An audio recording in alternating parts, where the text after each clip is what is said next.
Hi, everyone, and welcome to the Proclaim Peace podcast. We're excited to have you here as always. And we're excited about this episode that we think is going to go in a little bit of a different direction than we oftentimes have.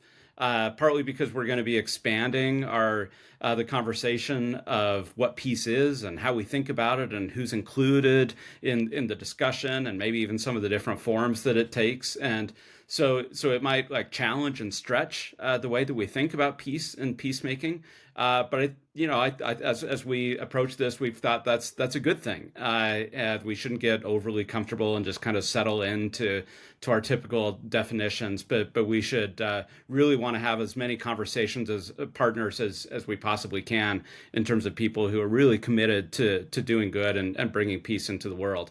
And so along those lines, I'm really excited to introduce one of my favorite colleagues and really good friends on the faculty at Utah State University, Dr. Jeannie Johnson. And Jeannie is one of the most popular professors, I can say that, here at USU. Students just absolutely flock to her because of her energy, her passion, her expertise, and her absolute commitment to preparing them to do good in the world. So by way of formal introduction, Jeannie Johnson is a professor of political science at Utah State University, and she serves as the director of USU's groundbreaking Center for Anticipatory Intelligence. And I think we'll get into what that means, anticipatory intelligence. But in short, it's an interdisciplinary program that kind of lives at the intersection of national security and geopolitics. It deals a lot with like cyber threats and data analytics and emergent technology. And it does a lot of teaching in terms of training students, both at the undergraduate and graduate level, but works with government and industry, and just does a lot of really interesting work. Prior to her academic career, Jeannie worked within the Central Intelligence Agency, the CIA, within its Directorate of Intelligence as a member of the Balkan Task Force, and then also served within the U.S. State Department in embassies in Paris and Zagreb. So she earned her doctorate in strategic studies from the University of Reading in 2013. She's published books on counterinsurgency strategy, nuclear weapons, strategic organizational culture. So again, like Jeannie's background is a little different than some of the people that we've brought on, but I know that she absolutely has a heart for peace. I think we're going to hear a lot of that in our conversation today. But again, for us to think about expanding the definition and expanding our boundaries of who are our conversation partners when we talk about going out and trying to make peace in the world. So we're thrilled to have my good friend and colleague, Jeannie Johnson, on the program. Well, Jeannie, we are thrilled to have you. So welcome to the Proclaim Peace podcast. Thank you. All right. Well, as you know, we always start with the same question because it always generates fantastic answers. How do you personally define peace? Well, it's been so much fun to think about that question this week. And my answer, like many of the guests that you've had on your program, ends up being one that resides inside oneself rather than being dependent on external circumstances. I think we have all had the opportunity to have that tested in recent weeks and months and determine the extent to which we are able to achieve peace and personal peace, even when lots of disruptions are happening around us. And so for me, the way I would define it, I feel a peace when I am confident in the path that I'm on.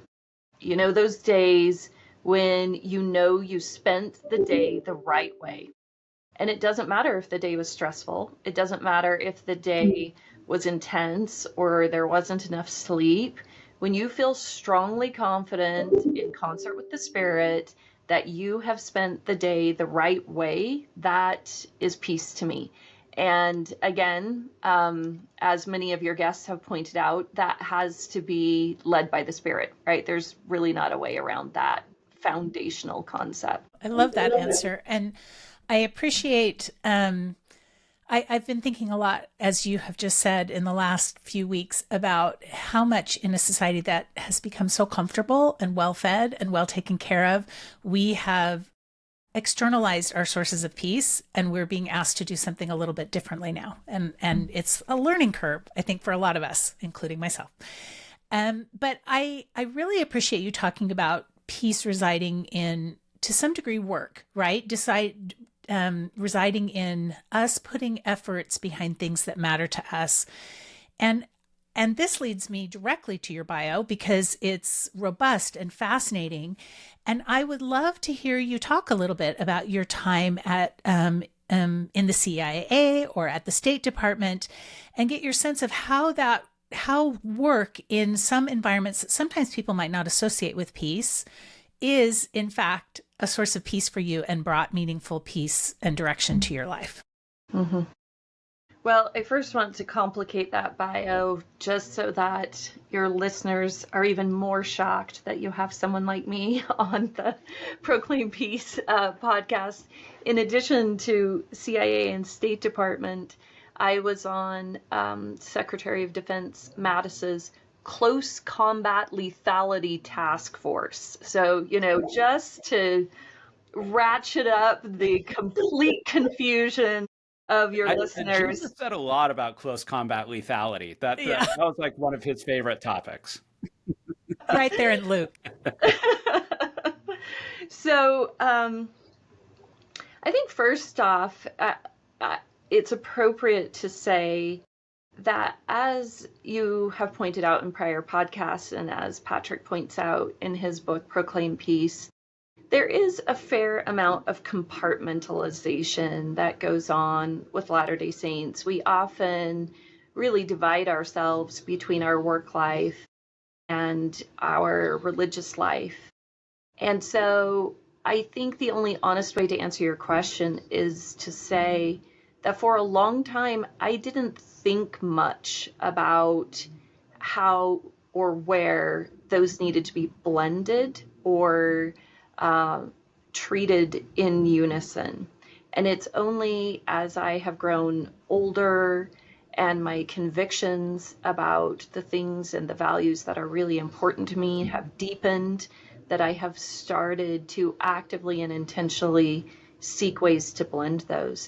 So early on in my career, the extent of what you might call justifying, and again, using that word, Patrick, in the way that you do in your book, Proclaim Peace, and the way we understand it as different from sanctification, justifying the work as an intelligence officer. And to clarify, I was not on the active spy side of the CIA. I was on the intelligence analysis side. But even still, you're engaged in a larger corporation that is in the business of espionage. And so you would make light jokes about Moses using spies and joke around about how many different intelligence officers named their kids Caleb and Joshua, and these are jokes, but they're also data points. There's not a small number of Calebs and Joshuas running around in the world of the intelligence community. And so it took a while, I think, for me to be more thoughtful about the role of the nation state instead of accept as both a literal and a figurative article of faith that it was part of my duty as a Latter-day Saint to reinforce the welfare and good fortunes and, frankly, position of national power of the United States of America.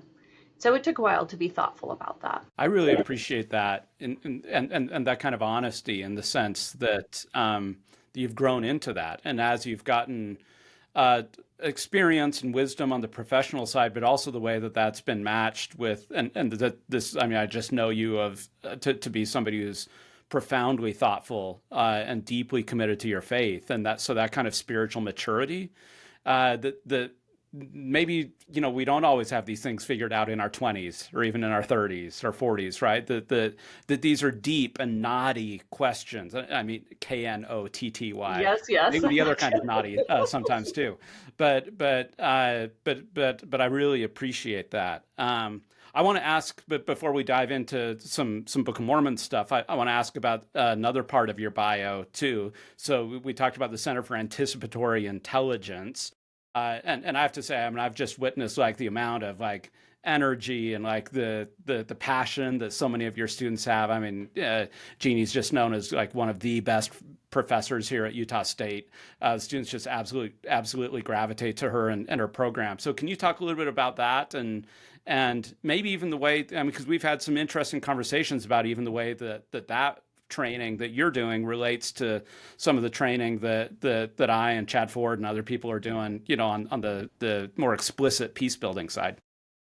I would love to, and I think it provides a useful follow-on to your question, Jennifer, because it shows sort of that progression of thinking and intentionality, where being a faithful Latter-day Saint and being someone who is also a professional in the national security space become co-joined.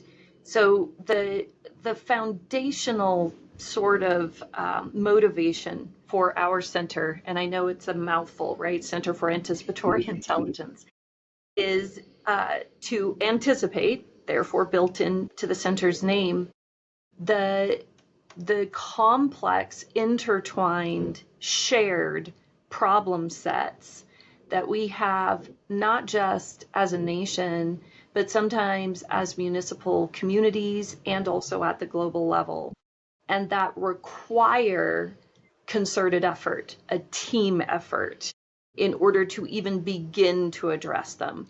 We don't possess the hubris that we would solve these problems.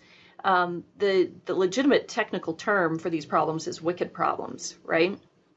The Bostonian in me really appreciates that. Good. Yeah, the idea there is that they are problems of such size and complexity that you manage them, you mitigate them, you prepare for them, you build resilience in order to weather them. In only the most rare circumstances would you hope to solve them. Solve them. Right. Yeah, And I so really... what a problem-focused approach does for you is, first off, it encourages community, which has been a wildly fun part of running the center. We are truly deeply multidisciplinary. A lot of centers give lip service to that concept, and we really live it. So my background, of course, is in national security, as you've heard, and political science. My associate director's background is aerospace engineering. One of our newest hires comes from the College of Agriculture because she does food security. Another new hire is a landscape architect who is going to do socio-ecological resilience. In other words, the resilience that is the product of really understanding a community and understanding the place in which that community lives and making sure that you account for both as you are building resilience.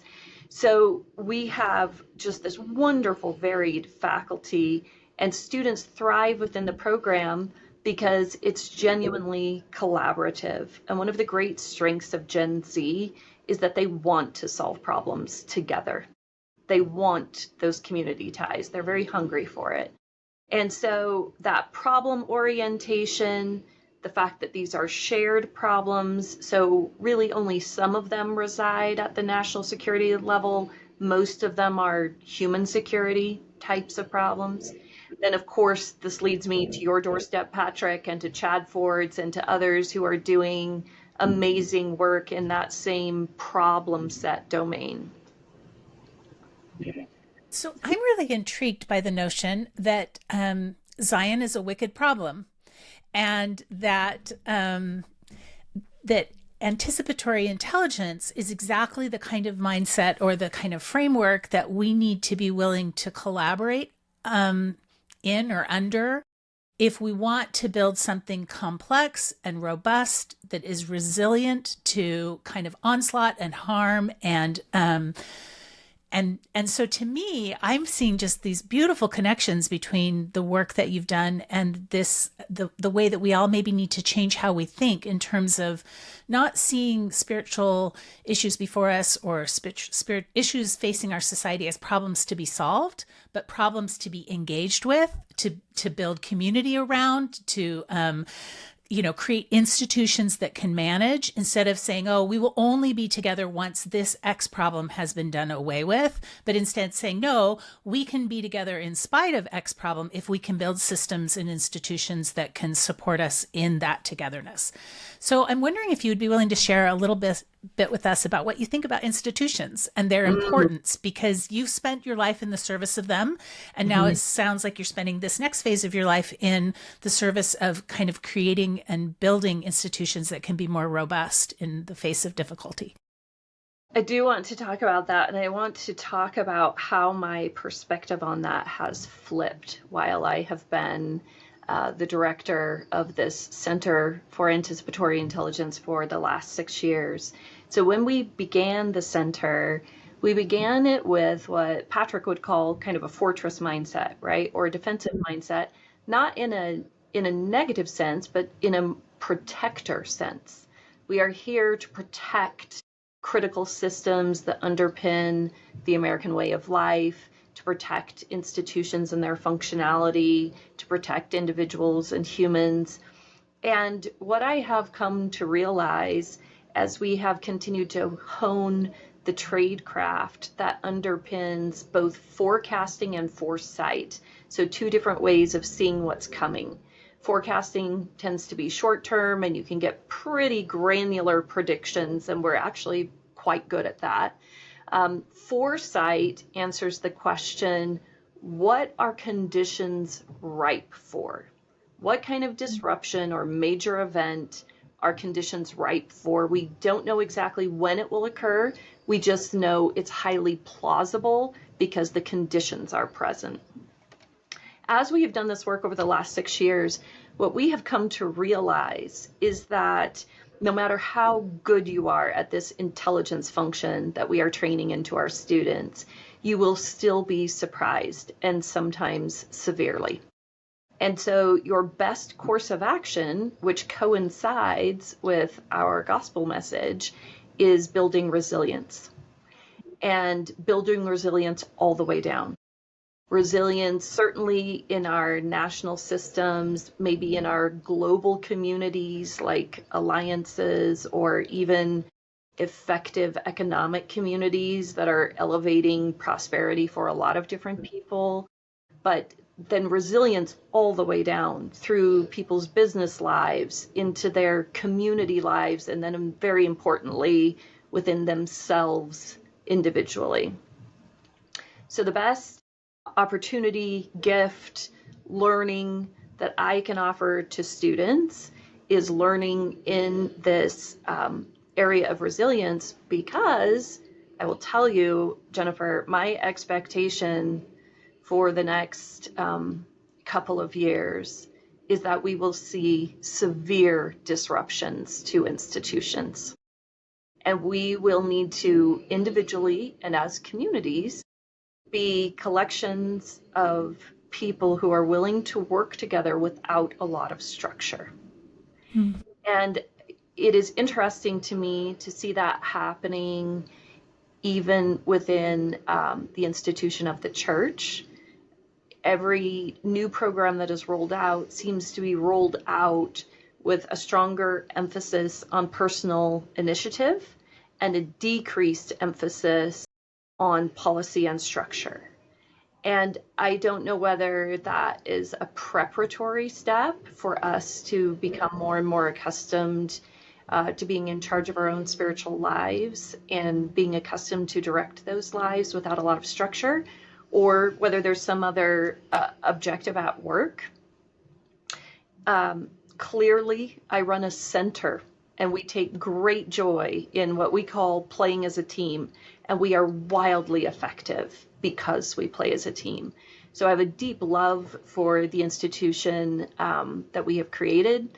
I have a deep love for the institutions that I worked for, and for the bonds that those facilitated, and the increased capacity you have when you are working as an organized unit. So I have a lot of love for all of those things. I also recognize, and especially so in this moment, that we need to be prepared to do a great amount of good without them. That's so rich. There's so much to engage there. I mean, one of the things that I hear there is I think really one of the fundamental orientations or characteristics of the peacemakers and people who want to improve the world is a kind of both and mentality, right?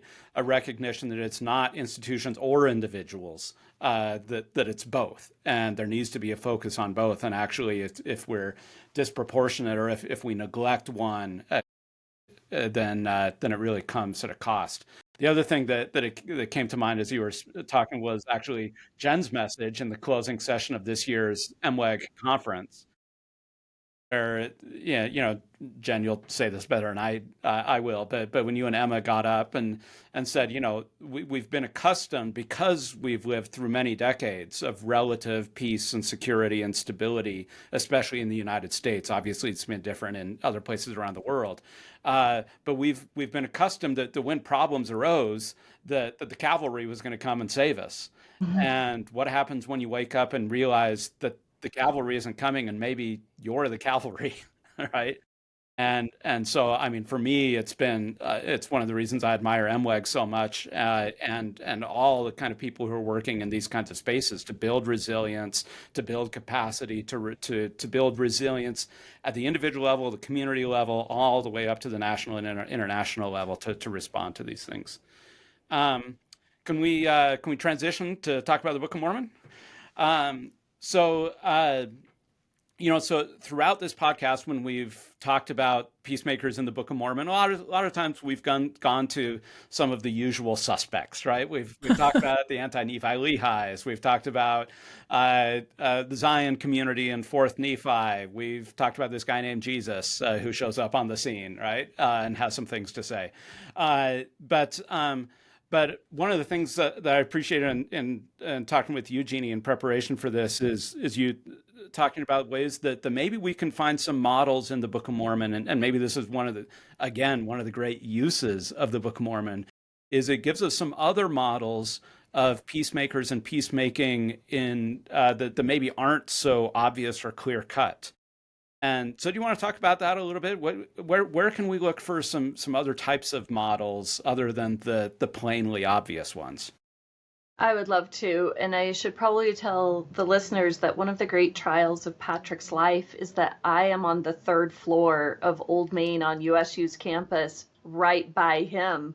So if there's anything that strikes me as interesting or I love or I disagree with in one of his books, he cannot make it 3 steps down the hall without being accosted by me and then trapped in conversation for a solid 30 minutes when he's supposed to be somewhere else. One of the great joys of my life here at USU. You know that, so I have just loved and treasured those moments. So one that I want to sort of pluck out and examine from maybe a different lens is the story of Ammon. And I'll preview that with saying that part of what I study, an area of specialty for me, is something called strategic culture.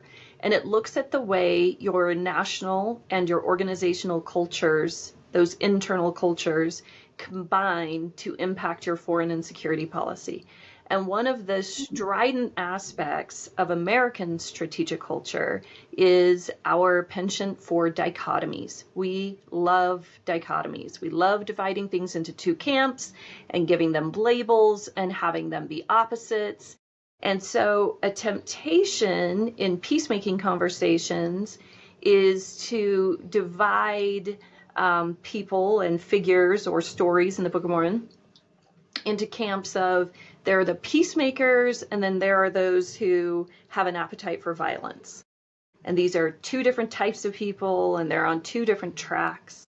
And so I want to complicate this, and I warned Patrick, this is not, let's be careful here, this is not something I have a burning testimony of.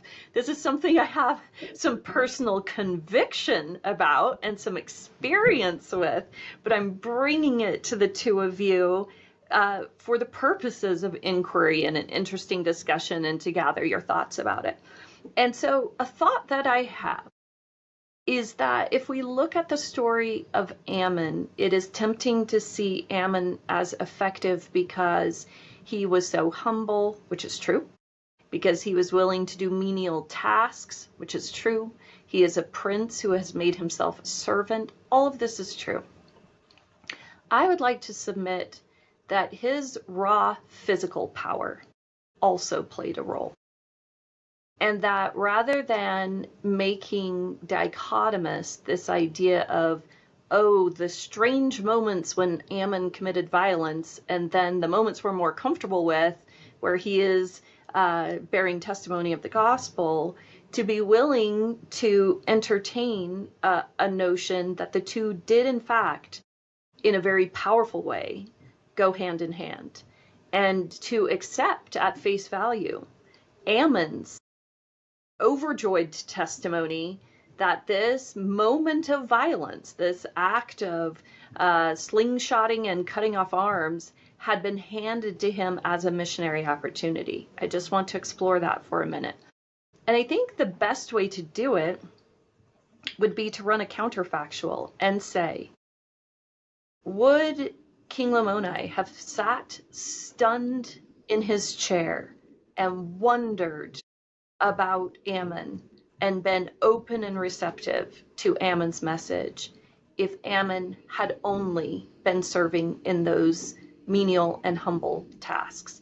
If he had said, "Where's Ammon?" and they said, "He's feeding your horses," what made that moment poignant and so powerful, that the king couldn't speak for a while? It was because he had seen what Ammon was capable of in raw physical power. Now, we know he was assisted and aided by the Lord in sparing his life, right, in that exchange. But he demonstrated that he had other options, that he was perfectly capable of expert violence and of extraordinary raw physical power. And he was choosing to be a humble servant of the king and to do these acts in service of the king. And I think it's worth meditating on that concept for a while. And the way I would like to reference this in personal peace is that in my own life, it's not as though I've had, extreme combat training. I don't want any of your listeners to be misled. In fact, the reason I was on Mattis's Close Combat Lethality Task Force is for my cultural expertise in doing pre-deployment training. I was not teaching anyone martial arts. However, I do have experience with physical contact with other human beings in a not peace building situation. So that whether you train doing it as a sport like Taekwondo, like I did in college, or in some other way, knowing you have a different option for how to confront a situation. And I'm going to say, especially as a woman, knowing that when you are presented with a situation and you choose restraint and you choose peace and you choose to say a kinder thing and you have another option, I think there's real power in that. And I think there's a type of confidence and a type of choice that is communicated to the person that you are engaging with, whether it's in your bearing, whether it's in your word choice, whether it's just in your eyes. They know you have another option for how to behave. There is no question about whether you are a victim in this moment, or you're choosing peace because you're scared, or you're choosing peace because you feel like other options would be too scary. They are clear on the fact that that is not the case. And I think that's a way to be a more powerful peacemaker. And so the conversation I wanted to have was just around, as we widen the tent of institutions and individuals who could be powerful peacemakers, I would like to keep open the option that there is utility in this raw physical power, and even in former practice with violence, that can be an instrument for a highly effective peacemaker. So this isn't personal. I am. I've never been in a position where I could exert physical force on someone and scare them to death. But as you were talking, one of the things that came to my mind was the position that the United States was in, particularly in Europe and in Japan at the close of World War II. And I think one of the most beautiful monuments and testaments to that is found, at the cemetery in Normandy, where basically, I'm going to misquote it, but there's like, never have people exerted so much force and made so much sacrifice to take basically nothing in return. And I just think about how that peace was settled after the United States had exhibited they'd used the most extraordinarily lethal weapon that humanity had ever created. And certainly we're in a position at that point to move across the globe with significant force. They could have probably at that point taken much of Europe or exacted reparations or whatever they wanted to do at that point. And so it's really been interesting to me to think, as you've talked about, the force for good that can come when people see you have the opportunity to execute force but are choosing not to. They understand that you have that capacity, and the gift that you're giving them is to not exert that force. But that only happens if they know you're capable of it, right? I mean, It's in some true. ways, Go I ahead, mean, can I Patrick. add, I mean, just, I mean, like, so we have that from a kind of national security perspective. I mean, even theologically too. I mean, this is what draws us to the God that we worship, right? That we know that God is capable of exerting great force and even violence, based on the accounts in the Old Testament and other places, right? And what makes Jesus so remarkable, right? What draws us to him is a God who empties himself, right? Who chooses to be the babe in Bethlehem, who chooses that moment in Gethsemane. Like, I could call down legions of angels, and I choose not to, right? That is so compelling, right? It's not peace through an absence of other options, Right. right? But it's a concerted and conscious choice to relinquish other options. Yeah, exactly. And I confess to you, I don't know exactly what the appropriate place is for that. I don't know what the right management of that resource is for mortals. There are only a few things I do know, so I'll lay those out, or think I know, right? Until you convince me otherwise, which I'm very open to. But the first one is that to have yourself physically tested in some way and to pass that test, and that could be something like going through cancer, right? But to have your physical body tested in some way where you feel like you have persevered or strengthened that aspect of body mind together does convey a type of confidence that can't be earned a different way. It's a type of confidence.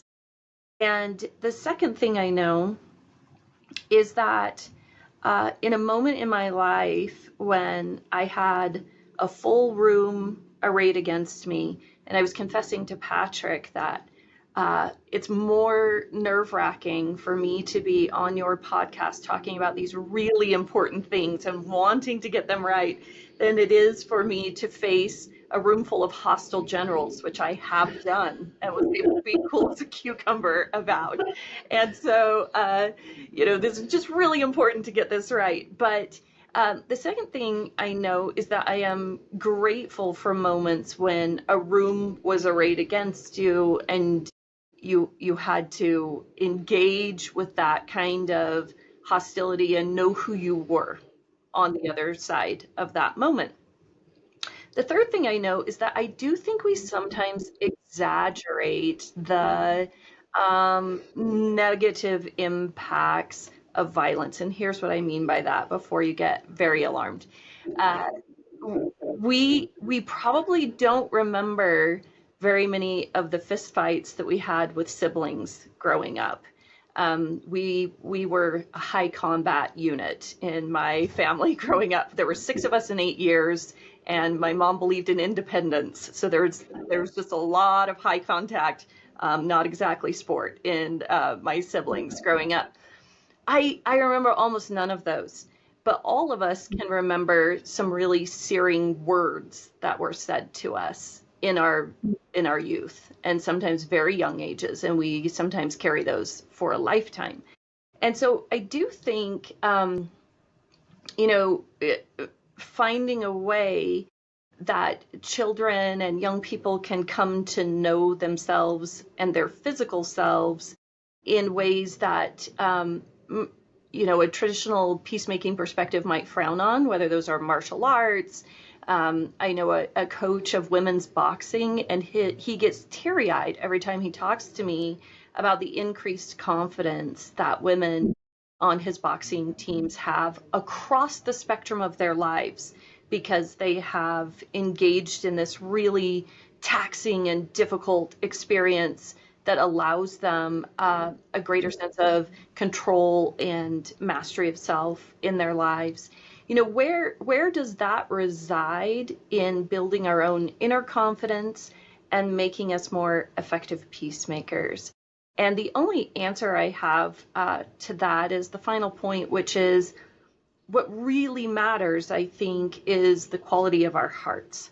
So I'm going to confess something that I should probably not confess on a podcast, but it will make it more exciting.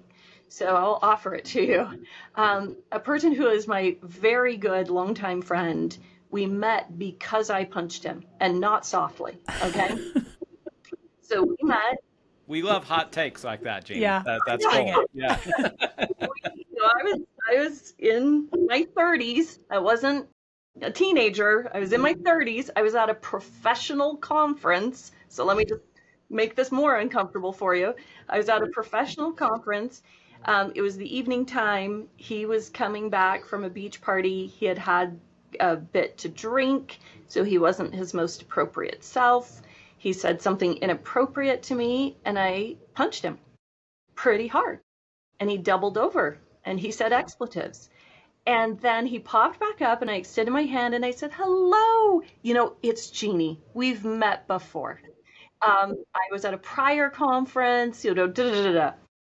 So the next morning I come down, and he's sitting, and I sit right next to him at the conference, and he looks at me and said, "So last night I said something pretty inappropriate, and you hit me. So we're good, right?" And I said, "Right. Yep. Let's start anew." And it has become our favorite story, you know, as friends. And we've worked together now for almost 20 years. And so my point is, that was an act delivered with the intent of reconciliation. And in a language, and I know this is going to sound strange, in a language I knew he was going to appreciate and respond favorably to. If I had said something cutting to him or that shamed him, it would have created a very uncomfortable relationship for us both. So I just hit him, right? I punched him instead, and it worked out really well. Now, again, I'm just laying this on the altar of the superior wisdom that you two possess. But what is in your heart, rather sometimes than the act itself and the intent behind the act, I think need to be considered in this wider conversation where we, I think, maybe overdeveloped the dichotomy between peacemaking and physical acts that would, you know, colloquially be termed violent. So I actually am really happy we're doing this, having this complex conversation, because I think sometimes, as you've suggested, conversations around peace can sort of degrade into just be nice. And I don't actually think that's super helpful. So let's push a little bit further into this and talk a little bit more about peace through strength, right? What does that look like? Because in its bad sense, it can just become, and I think we can see potentially a national policy, a foreign policy emerging around that like, you know, that we are just the winners because we can beat the crap out of you, whether it's economically or, you know, militarily. So what does a positive peace through strength look like? And, you know, I think Anyway, I'll let you answer that instead of giving my opinions. So Jennifer, I think we don't know. I think it's underexplored territory.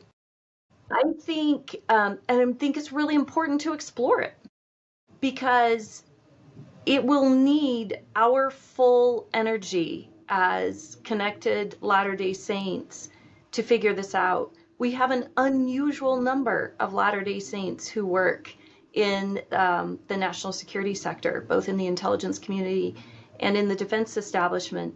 And that community has largely been dominated by, even our LDS community, by a nationalistic narrative, a protect the United States narrative. And I would love to see us instead explore exactly the question you just asked and allow it to be a question and allow people to make mistakes in answering it or explore kind of uncomfortable territory in answering it. But to say, what does it look like when, whether you inherited it or you cultivated it, you are in possession of outsized power? How can that power be used as an asset for true Christ-like peacemaking? I think it's a conversation we need to have. And I think it would help us to do a better job of exercising those institutions in a way that achieves that. People need to first see that it's possible. They need to know that it's their Christian obligation. And they need to have thought through models of what this looks like, what it can look like, so that we get rid of the hyper compartmentalization that in truth is a part of most of our work lives when you are working in those roles. So how, and as we kind of move to wrapping up, I want to ask a follow up on that. I mean, you are training the next generation of people who will work in these kinds of institutions. Now, of course, not all of your students are Latter-day Saints, but at least some of them are, right? And you have professional relationships with lots of other Latter-day Saints who work in those institutions. So, what advice would you give your Latter-day Saint students, or if a colleague came to you and said, "Hey, Janie, I just read the Sermon on the Mount, right? Blessed are the peacemakers and turn the other cheek and all this kind of stuff," and I'm trying to reconcile that with my professional obligations or even the things I feel called to, right? Right. In terms as a citizen and in terms of service to the nation. Where would you start that conversation? Even if you don't know what it looks like at the very end of that conversation, how would you start it? Thank you for giving me the soft approach with that. I really appreciate that. So we started it with a center mantra, and our mantra is bridge builders and problem solvers for the world's wicked problems. And we live the bridge builders in small and large ways. So for instance, when we have invited guests to one of our events, maybe it's a class from BYU, Idaho, or somewhere else, if those students walk in, my students know that they have exactly 3.5 seconds. And if they haven't walked over and greeted those newcomers and put their arms around them and invited them to sit down with them, their director is going to come over tapping them on the head, and inviting them to step out of their comfort zone. So I think it's really important to begin practicing these principles in class and in small and large ways. So something else that we do is invite into our community, into our program community, people who aren't always comfortable to rub shoulders with. So we have a number of members of the military who have, since their very young days, been entirely socialized within that institution. So the way they approach problem sets, sometimes just verbally, the kinds of different ways they express themselves can be profoundly uncomfortable to a young, Gen Z student who is sitting right next to them. And they get dignity and respect and community and connection. And so they learn how, at the grassroots level, to begin building healthy bonds in uncomfortable situations. And then you build on that with the next step, and you build on that with the next step. And I have one more item to share, and that is at this moment when a lot of our institutions are being dismantled, completely changed, and some of our connections on the global stage are also being dismantled, I have reflected on how useful it would have been for more of us to emphasize the positives in those connections and those institutions, the historic moment where they stepped out in a way that was surprisingly generous or was successful in peacemaking, even if there was some bumbling along the way. But sometimes as academics, we see our role as being purely the critics. And so this younger generation doesn't have a model, doesn't have a firm concept of what appropriately exercised power can look like, because we were too worried about being critics all the time and didn't offer them the examples that can exist in history, fallible as they may be. And so to make sure to police ourselves on that front, and it may be too late for some of that, but in going forward, to not expect institutions to attain a standard of perfection before we admire the good that they are doing. I really appreciate that. And I know we have a hard stop. And so I just want to thank you very much for what you've shared with us today. And I think we'd like to close with the question that we ask all of our guests, which is basically, in this period of disruption, in the face of significant conflict, as you strive to build bridges and teach other people to build bridges across really significant moats, where are you finding peace? My primary conduit for peace is in the fundamentals for the most part. So I spend a fair amount of time with the Book of Mormon in the morning, every morning, and I don't skip. I get up really early. I spend time on scripture study. I diligently do my come follow me. I don't have the same relationship with the Doctrine and Covenants as I do with the Book of Mormon, but I spend time there. And I specifically ask to be directed in my day. And sometimes it takes days and days of searching to find that track that we talked about right when we opened the podcast. What is my lane? Where is my line of effort meant to be pointed? But that's what I'm searching for when I spend time in the scriptures. And then the other piece I do is I do try to make sure to refuel my cells every day in whatever way works for me. I actually tried Patrick's very favorite TV show, The Bear, this morning. I'm not sure if you wanted me to divulge that to all of your listeners, Patrick, because I was like, he loves it. Maybe I will love it too.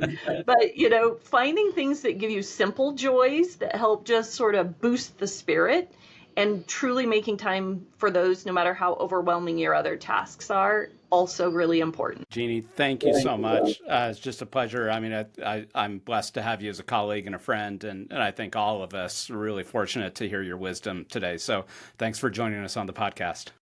Thank you. Yes, thank you so much. Thanks, everybody, for watching today. We just want to remind you, as always, to subscribe to the podcast, to rate and review us. We love hearing feedback from people, so please leave feedback. You can email us at podcast@mweg.org. And we also want to invite you to think about ways that you can make peace in your life this week. Thanks again for watching, and we'll see you next time.